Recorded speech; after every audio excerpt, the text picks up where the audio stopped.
Hello and welcome to this video here where we're going to take a look at solving one-step linear equations, and specifically we're going to look at how do we remove a coefficient, specifically a integer coefficient, from a variable.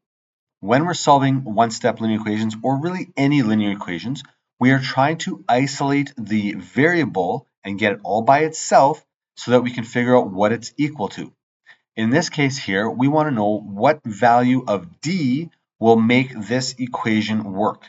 2 times something, now it's multiplied by the way, a number times a letter represents multiplying, or a number and a letter side by side represent multiplying. So 2 times d is equal to 6. What does d have to be? Well, if you've gone through some of your math already in the past, you know it's probably going to be 3, okay, because 2 times 3 is 6. That's how it's going to work. Okay, but how do we get there mathematically? Mathematically, we want to remove any numbers away from our variable, and to do that, we often need to use what we would consider to be the opposite operation. 2 times d, we're multiplying the d by 2.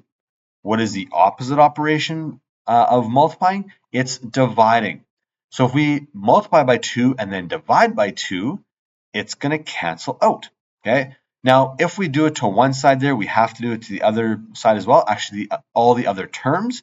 So in this case, it's 2 terms, but we do it to every single term. We got to divide everything by 2. When we do this here, those 2 are going to cancel out.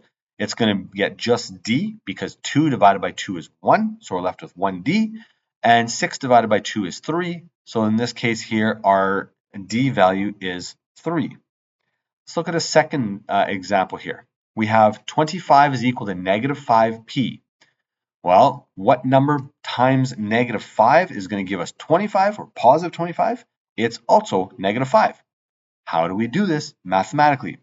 Well, when we have a coefficient in front of a variable, that means that a number times the variable, we can divide to come up with to get our variable by itself. It's going to give us a coefficient of 1. Okay, negative 5 divided by negative 5 is positive 1, so it'll be 1p. But when we do this, we have to divide every term, to keep things equal, divide every term by 5. So we have 2 terms here. We divide them both by negative 5. These ones cancel out and become 1.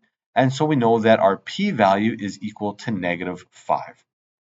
Very important that we divide every term by the coefficient. Otherwise, we will not get a proper answer. There'll be some things lost in translation there. So make sure you divide every term by that coefficient. Thank you so much for watching. Have a wonderful rest of the day.